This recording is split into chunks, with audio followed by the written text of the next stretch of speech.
आज अधिकार की अवधारणा के विषय में अध्ययन करेंगे।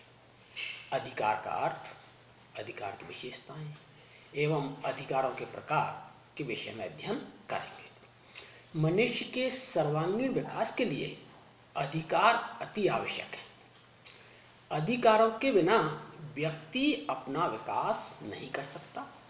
अधिकार मनुष्य के सामाजिक जीवन की उचित एवं अनिवार्य आवश्यकताएं हैं। व्यक्ति अपने व्यक्तित्व का विकास अधिकारों के द्वारा ही कर सकता है। अधिकारों के बिना वह समाज में न तो संपूर्ण लाभ उठा सकता है और न वह समाज के लिए उपयोगी हो सकता है। व्यक्ति को अपने व्यक्तित्व का विकास करने के लिए उसके पास कुछ विशेष अधिकार होने चाहिए। हेरोल्ड जे लास्की के अनुसार अधिकार सामाजिक जीवन की वे परिस्थितियां हैं जिनके बिना आम तौर पर कोई व्यक्ति अपने व्यक्तित्व का विकास नहीं कर सकता। बोसांके के अनुसार अधिकार वह मांग है जिसे समाज मान्यता देता है और राज्य लागू करता है। अर्नेस्ट बार्कर के विचार से अधिकार न्याय की उस सामान्य व्यवस्था का परिणाम है जिस पर राज्य और उसके कानून आधारित हैं। इस प्रकार अधिकार राज्य के अंतर्गत मनुष्य को प्राप्त होने वाले ऐसे अनुकूल अवसर तथा परिस्थितियां हैं जिनसे मनुष्य के आत्म विकास में सहायता मिलती है, जिससे व्यक्ति अपना बौद्धिक, शारीरिक तथा नैतिक शक्तियों का पूर्ण विकास कर सके। इस प्रकार अधिकार व्यक्ति के वे दावे हैं जिसे राज्य और समाज की मान्यता प्राप्त होती है। अधिकारों की उपरोक्त परिभाषाओं के आधार पर अधिकार के लक्षण या विशेषताएं इस प्रकार हैं। व्यक्ति के अधिकारों को जन्म समाज से होता है। जो व्यक्ति के अधिकार हैं उन अधिकारों का जन्म समाज से होता है। अधिकार के लिए सामाजिक मान्यता आवश्यक है। अधिकार मनुष्य की सामाजिक अवस्था का ही परिणाम है। राज्य द्वारा नागरिकों को प्रदान की गई स्वतंत्रता एवं सुविधा का नाम अधिकार है।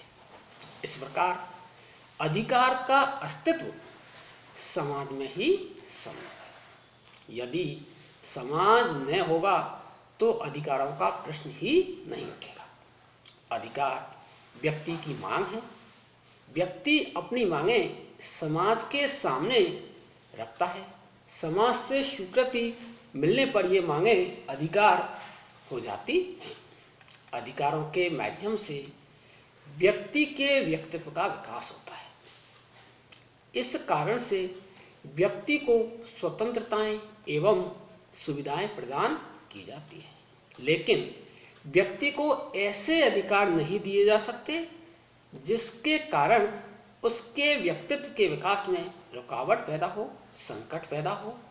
इसका मूल उद्देश्य व्यक्ति का नैतिक विकास है। व्यक्ति समाज से उन अधिकारों की मांग करता है जिनके माध्यम से उनके व्यक्तित्व का पूर्ण विकास हो सके।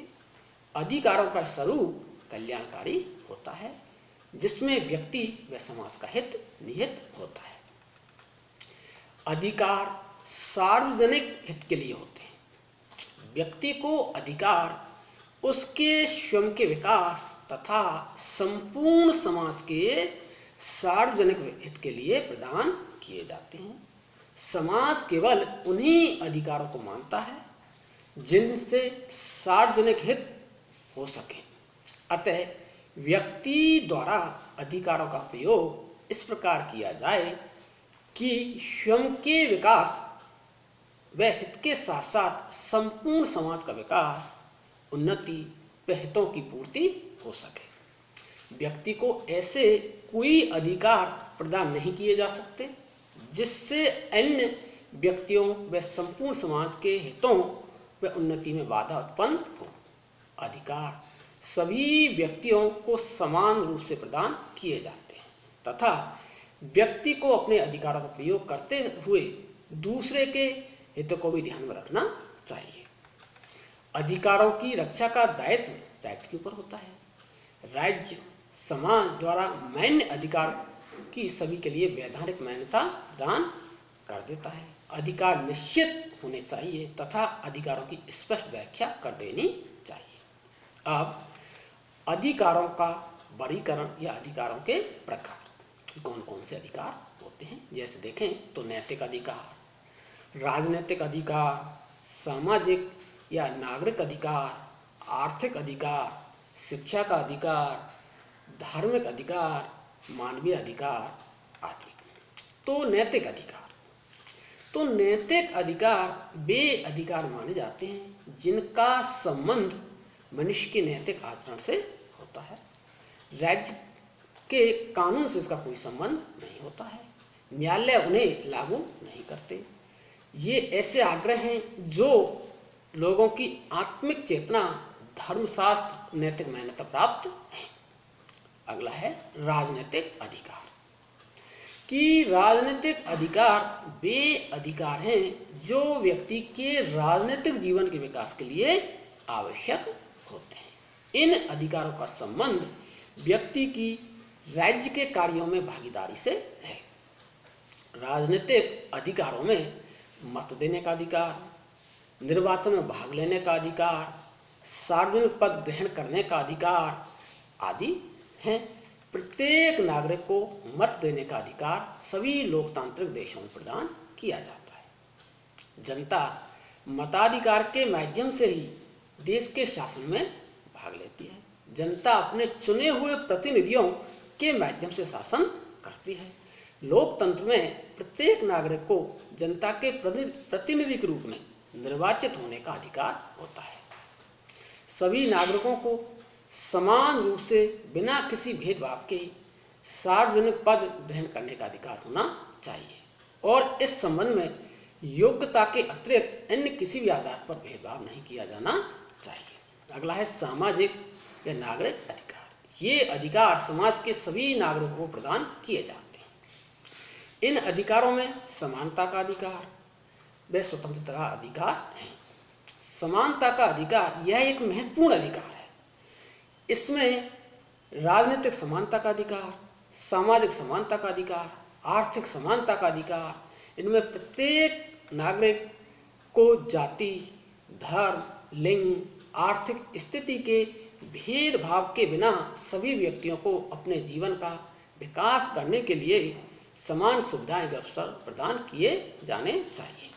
समाज में धर्म, जाति, लिंग, भाषा, संपत्ति आदि के आधार पर किसी प्रकार का भेदभाव नहीं किया जाना चाहिए। न्याय और कानून की दृष्टि में सभी व्यक्ति समान होने चाहिए।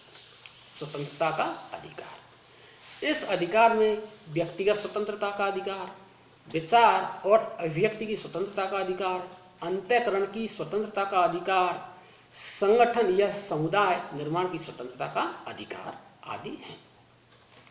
जे.एस. मिल ने व्यक्तिगत स्वतंत्रता का प्रबल समर्थन किया है तथा मिल्टन, जे.एस. मिल, लास्की आदि विचारकों ने विचार और अभिव्यक्ति की स्वतंत्रता का महत्व स्वीकार किया है। अगला है आर्थिक अधिकार। आर्थिक अधिकार भी व्यक्ति के महत्वपूर्ण अधिकारों में से एक है। इसमें संपत्ति का अधिकार, काम पाने का अधिकार, आर्थिक सुरक्षा का अधिकार, संपत्ति के अधिकार का मानव जीवन में अत्यधिक महत्व है। और देखें तो हमने पिछली क्लास में अध्ययन किया कि लॉक ने प्राकृतिक अवस्था में व्यक्ति के 3 अधिकारों की बात की, जीवन का अधिकार, स्वतंत्रता अधिकार और संपत्ति का अधिकार। तो इस प्रकार से संपत्ति का अधिकार का महत्वपूर्ण स्थान होता है। प्रत्येक व्यक्ति को अपने परिवार के भरण पोषण, आवास और शिक्षा के लिए धन की आवश्यकता होती है। इसलिए रोजगार के माध्यम से वह इन सब की पूर्ति कर सकता है। शिक्षा का अधिकार, नागरिकों को शिक्षा प्राप्त करने का अधिकार होना चाहिए। शिक्षा के आधार पर ही व्यक्तित्व का विकास संभव है। राज्य को अपने नागरिकों को शिक्षित करने के लिए पर्याप्त प्रबंध करने चाहिए। धार्मिक स्वतंत्रता का अधिकार कि प्रत्येक व्यक्ति को अपने धर्म का पालन करने की, अपने धार्मिक मान्यताओं का प्रचार करने की पूर्ण स्वतंत्रता होनी चाहिए। व्यक्ति को अपने विवेक के अनुसार धर्म के मानने, आचरण करने और प्रचार करने की स्वतंत्रता होनी चाहिए। अगले है जीवन का अधिकार, मानवीय अधिकार आदि प्रमुख हैं। इस प्रकार से आज हमने अधिकारों की अवधारणा के बारे में अध्ययन किया।